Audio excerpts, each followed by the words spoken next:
Good evening. The evening news. I am Adebare Ejimakinde. President Bola Tinubu has approved the appointment of Senator George Akume as the Secretary to the Government of the Federation. He also approved the appointments of Speaker Femi Gbajabiamila as Chief of Staff and former Deputy Governor of Jigawa, Ibrahim Adejia, as Deputy Chief of Staff. The news appointments are contained in a statement by State House Director of Information Abiodun Oladunjoye. Report says before the appointments were made public, the new Chief of Staff to the President, Gbajabiamila, was seen being shown around the Chief of State wing of the State House by some officials of the State House. Prior to the announcement of the three new appointments, Ambassador Victor Adeleke had been appointed the State Chief of Protocol and has since assumed office. The Progressives Governors Forum has thrown its weight behind the federal government on the decision to remove petrol subsidy. The governors, who were elected on the platform of the ruling All Progressives Congress, expressed their support during a courtesy call on President Bola Tinubu at the Presidential Villa, Abuja. However, the governors voiced their concern over the sudden hike in petrol prices following the president's inaugural speech. Speaking to journalists after the meeting with the president, chairman of the PGF and Imo Governor Hope Uzodinma condemned the price increase on what he described as old stock. Group Chief Executive Officer of Nigerian National Petroleum Company Limited, NNPCL, Mele Kyari, said that the present high cost of petrol will crash in no distant time, allaying the fears of Nigerians about the development. He gave the assurance in an interview with newsmen in Lagos. It will be recalled that the company came up with a new template which fixed the price of the product between 488 naira and 557 naira per litre across the country. Kyari warned against the increased poverty that removal of petrol subsidy will cause in the country and asked the federal government to urgently come up with measures to mitigate the debilitating effects of its removal. The NNPC boss said competition among major players in the oil sector will force down the price of the products against the upward trends that had caused panic in the country, adding that it will also ensure healthy competition. The Nigerian Labour Congress has declared a nationwide strike starting next week Wednesday with regards to petrol subsidy removal in the country. NLC President Joe Ajaero said this after an emergency meeting of the union's National Executive Council in Abuja. Ajaero said the government and NNPC have till Wednesday next week to revert the former price of petrol.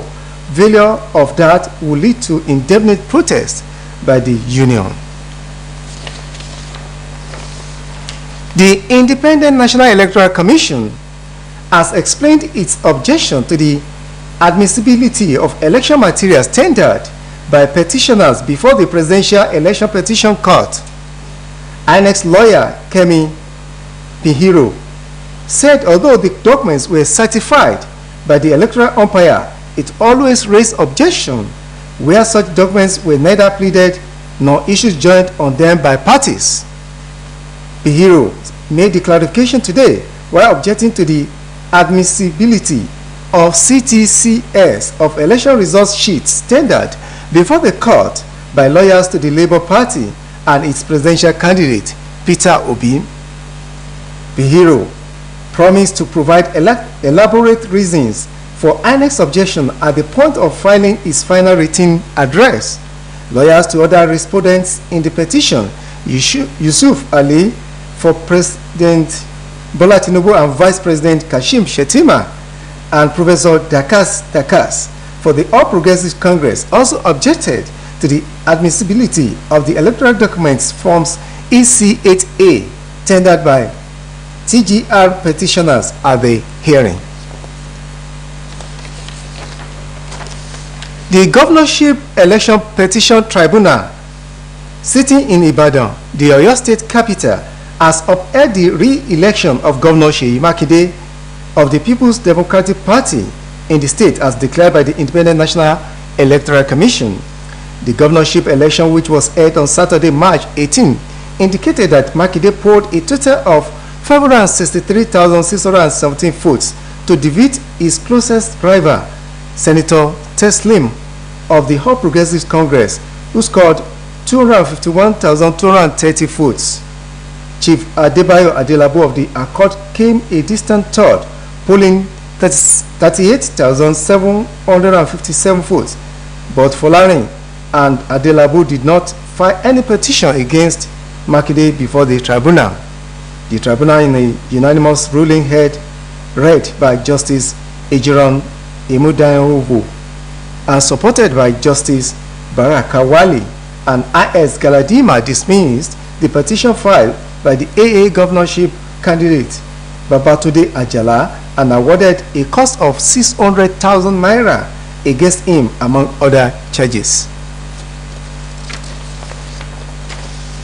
The Speaker of the Ondo State House of Assembly, Mr. Bamidele Oleyelogun, has debunked rumor making the rounds that he has resigned. In a statement said, Oleyelogun in a statement said the purported letter of his resignation in circulation is the handiwork of the fifth columnist. According to the Speaker, the clerk of the Assembly, Mr. Benjamin Jayola, informed him that he did not receive any letter of resignation. The Speaker urged the security agencies to investigate the masterminds behind the fake news. Reports indicated that there are heavy presence of policemen and personnel of the Nigerian Security and Civil Defense Corps around the Assembly's complex in the state. All programs of the present administration in Osun State under the leadership of Governor Ademola Adeleke geared towards alleviating the sufferings of persons with disabilities are to be discussed tomorrow on Imole Ayo, a sensitization program on Osbc radio and television channels. The Yoruba program, jointly put in place by the Office of the Spokesperson to the Governor, Malam Olawale Rashid, and the management of Osun State Broadcasting Corporation, will also x-ray the achievements of Senator Ademola Adeleke in the development of sports in the state. The Permanent Secretary, Ministry of Youth and Sports Development, Mrs. Taiwo Oladojoye, is our guest on Imole Ayo program, which takes the air at 6:30 in the evening. Listeners and viewers can contribute dialing the studio line when the program is on. And now to sports story. Saudi Arabia club Al Hilal have announced that former Super Eagles striker Odion Igalo will leave the club. Al Hilal made the announcement on their Twitter handle. Igalo joined Al Hilal on 29 January 2022 and finished his first season as the league's top scorer with 24 goals. He helped the club win the Saudi Professional League in the 2021-2022 season and the King Cup in 2023. Igalo also helped the club to the final of the FIFA Club World Cup in 2022, where they lost in the final. In his final season at the club, Igalo scored 21 goals, made two assists in 34 appearances in all competitions. Now to foreign story. The Pakistan's Statistics Bureau has said that the country's annual inflation rate has risen to 37.97% in May, setting a national record for the second month in a row. The Bureau's announcement has worsened the economic crisis in the South Asian country as crucial bailout talks with the International Monetary Fund remains stalled and the risk of defaulting on debts looms. The Bureau in April said Pakistan's consumer price index was at 36.5%, already the highest in the country as well as the South Asian region. Meanwhile, Sri Lanka, which is slowly recovering from a 2-year economic crisis, posted annual inflation of 25.2% in May.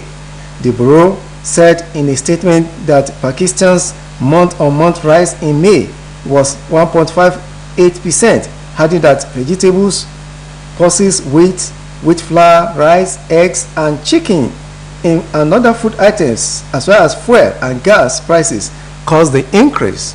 Inflation has been on an upward trend since early this year after the government took painful measures as part of fiscal adjustment demanded by the IMF to unlock stored funding.